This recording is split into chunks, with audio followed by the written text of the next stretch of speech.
Oh, yeah. Coming up next, we have the man, the myth, the legend. That's right, Nickolas Wildstar. He's the people representing the black conservative voice whose existence Joe Biden would love to silence for even acknowledging it exists. That's right.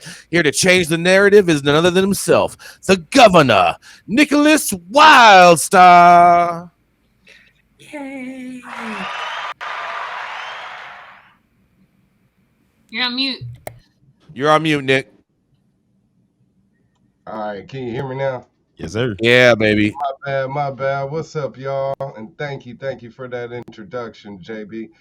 The first store in Illinois to combine marijuana and alcohol sales opened Wednesday in Wheeling, with its owners hoping to make it a place for customers to hang out and relax. OK Cannabis is unlike any other business in the state, hosting licensed cannabis sales under the same roof with West Town Bakery, which serves beer, wine, and liquor as well as bakery goods and other food.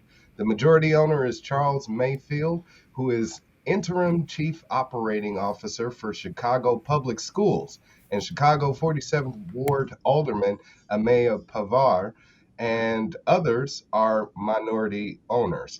They formed a partnership with West Town Bakery to include a cafe and an event space that can be rented out for birthday parties or other occasions. Through Mayfield, who is African American, the owners qualified as among the first social equity dispenser owners to open in the state and in the suburbs specifically. I'll get that out correctly. The massive 12,000 square foot space on the site of a former Twin Peaks and Wheeling's restaurant row on Milwaukee Avenue is far larger than most dispensaries. The cafe with this bar is separate from the cannabis sales area. The owners hope someday to add a cannabis consumption area. The store had a soft opening Wednesday with workers still painting and putting on finishing touches. The grand opening is scheduled for Friday. The 50/50 restaurant group, funded by Scott Weiner and Greg Moore, operates the bakery and with their social equity partners plan to open two more OK Cannabis locations in Westtown and Evanston in the coming months. Westtown Bakery already has four locations in Chicago if they decide to expand there. Mayfield quoted one visitor as saying, "The cafe was so comfortable, I could bring my grandmother here. Guests must show proof that they are 21 to enter the dispensary, but children with parents or guardians are only allowed in the cafe after a 2 year delay in awarding licenses. The state awarded 192 dispensary licenses in 2002, but very few other licensees have been unable to open due to lack of financing and zoning and construction delays. Rather than the buy and get out experience at many dispensaries, Weiner said, the intent is for people to spend some time there. Make it an experience, he said. We believe this is the next iteration of the cannabis industry. The initial licensing of medical cannabis companies in Illinois in 2015 resulted in wealthy white males owning almost the entire industry.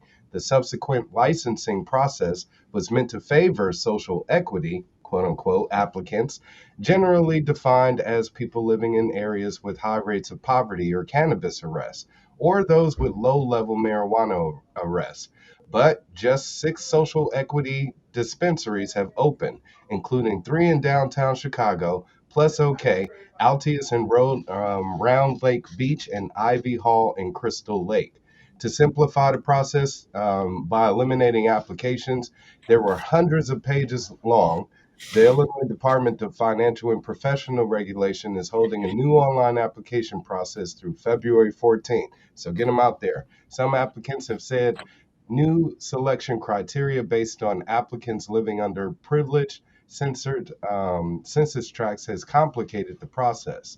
Mayfield, an Air Force veteran, has majority ownership of the Wheeling and Evanston licenses. He said his full-time day job with CPS is separate from OK Cannabis. The Illinois Department of Financial and Professional Regulation could not immediately be reached for comment late Wednesday.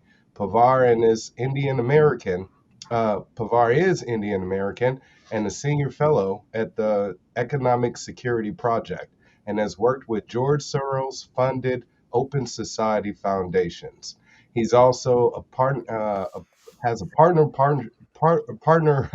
partial ownership in all three licenses, including with another group called Canna Ventures at the Westtown site with majority owners Dr. Charles Anika Evans, an epidemiologist with Northwestern Medicine, and Nikki Hayes, former president of the LIUNA Local 1001 chapter in Chicago. And Jason is going to love this part. Pavar said the key to helping other licensees open is to pass the Federal Safe Banking Act and to allow and to allow bank financing for cannabis companies and to reschedule or deschedule cannabis from the Controlled Substances Act, which we definitely should all agree on. Reporting for the High News 9 News Hour, this is Nick Wildstar, aka the Governor. Speak now, like I can't, or forever hold your peace.